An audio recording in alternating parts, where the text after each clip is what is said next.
Hey guys, and welcome to my full spoiler review of Kingdom of the Planet of the Apes. Today I'm going to break down the story for you, tell you about what I liked, what I disliked, and go from there. The story is basically about a chimp named Noah. It is set generations after the passing of Caesar from the main trilogy, and now Noah here, he's a young member of his tribe, and he's basically out looking for eagle eggs as a sort of rite of passage within his tribe to kind of grow in the ranks amongst them. They live a peaceful life in this village, and meanwhile another tribe comes along, attacks them, burns down their village, and enslaves all of them, takes them all away, and Noah is left behind, and he basically sets out for the whole film to get back his village and save them and bring them back. And so that is the main story of the film. And from there, along the way, he meets another orangutan as well, who he befriends, and also meets a human girl. Her name is May, who is, she can talk, which is kind of surprising for them because most of the humans at this point in the storyline are unable to speak, but she is able to, so she is interesting in that regard. And they kind of travel together, fighting off the bad guys along the way until they end up at the sort of encampment, which is at this beach location where you have this sort of empire of apes, so to speak, which is led by a dictator named Proximus, and he's basically studying the likes of the Roman Empire and running his own people in that sort of way. And they're trying to break into a vault that they believe contains valuable information. And meanwhile, May, the girl, is trying to get into that too because there's valuable information in there too, but for the humans, and she wants to recover that because it has the key to possibly helping them discover the ability to speak once again. And so there's a whole struggle to get into that vault. Eventually they get in, the whole fight ensues. Basically they kill Proximus, and that's the end of the story there. So to give you my overall thoughts, I liked the film. I didn't love it in any way, and I didn't dislike anything about it really. The things I liked, starting off, is that first and foremost, the CGI is phenomenal. I mean, this is at the top tier when it comes to the types of CGI that we're seeing in films these days. And this one is, it's as good, if not better, than the previous Planet of the Apes films. The motion capture work is simply phenomenal, and it's almost impossible to distinguish at this point what's real and what's not. But yeah, so the CGI is just phenomenal. I mentioned the Roman Empire earlier, and I really like how that plays into the theme of this film, because so you basically have this civilization of apes that is building their civilization, and it's just really kind of ironic in that sense that they are building off of the same building blocks that humans did in order to create a functional society. And it's just interesting to see how that plays out, where you have these apes who are basically cooperating to build something bigger, and they're led by a dictator who is learning, from the Roman Empire. So it's just kind of like showing you how history repeats itself even when it comes to apes, who are now the dominant species on the planet. So I really enjoyed that aspect of the film, and I thought it was kind of brought a depth to the universe of the Planet of the Apes that was enjoyable to see. Another thing I appreciated was the action in this film, not just specifically the actual action in itself, but the way it was used sparingly. I feel like a thing that a lot of films make mistakes with these days is overdoing action, just having it too often throughout a film just to hold people's attention. This film is not afraid to kind of slow things down, have quieter moments, and just let kind of characters develop in between action set pieces. And it's really not afraid to do that, and I appreciate that, because when you do get the action scenes, I feel like they have more weight to them. And talking about that, I want to also give mention to one of the villains in the film, the big gorilla. He is very imposing as a villain, and what I mean by that specifically is that you really get a really good gauge in this film of the power levels of the apes. Not to say they have power levels, but mainly their size, and how that really determines how strong they are in a battle. So you have Noah, who's a regular chimpanzee, and then you have the likes of this gorilla who outmatches him physically in every way possible.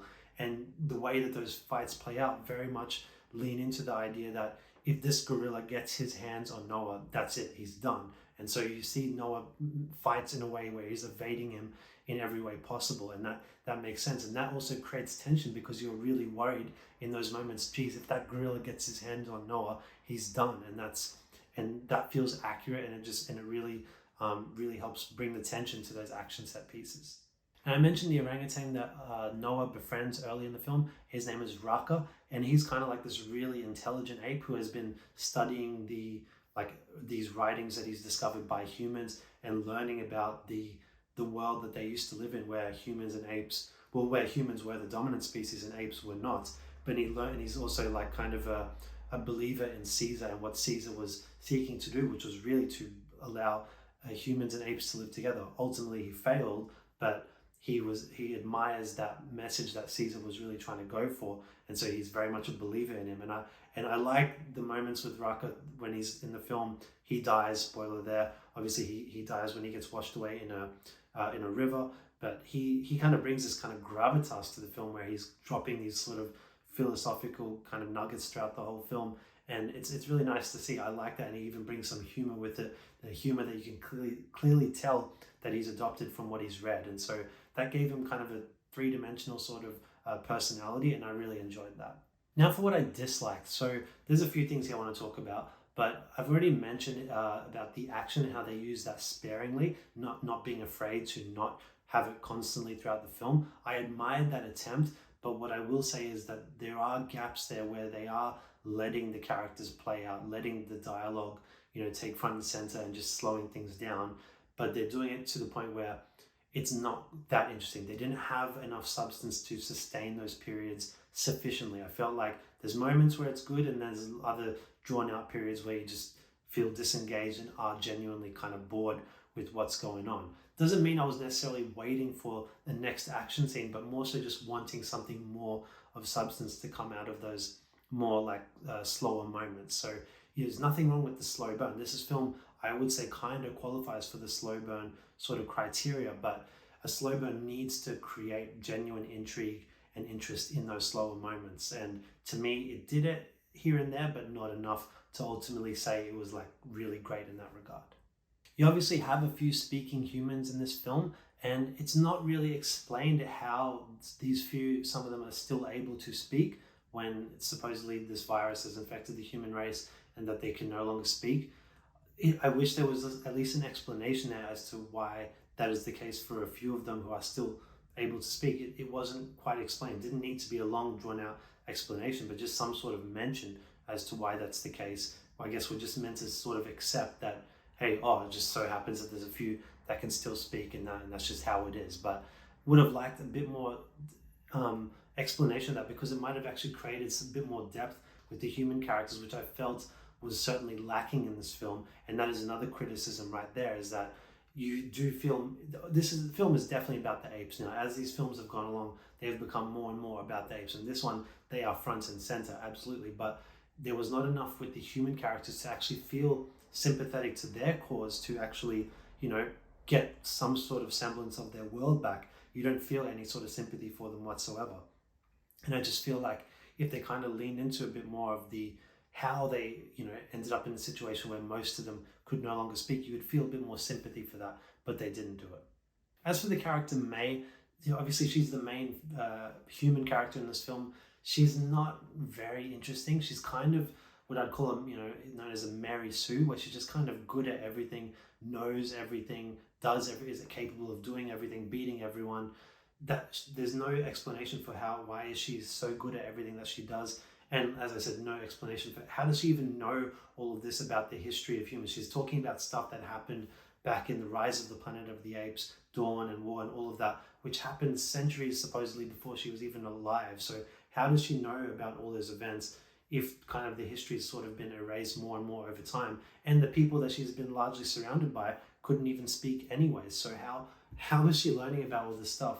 And she's grown up in, obviously it's a world where she probably wouldn't have even been educated really. So how is she learning all these things and knows so much, even more than what the apes know, who are the dominant species now? And so kind of leaned into that sort of Mary Sue territory, which I didn't really enjoy to see at all.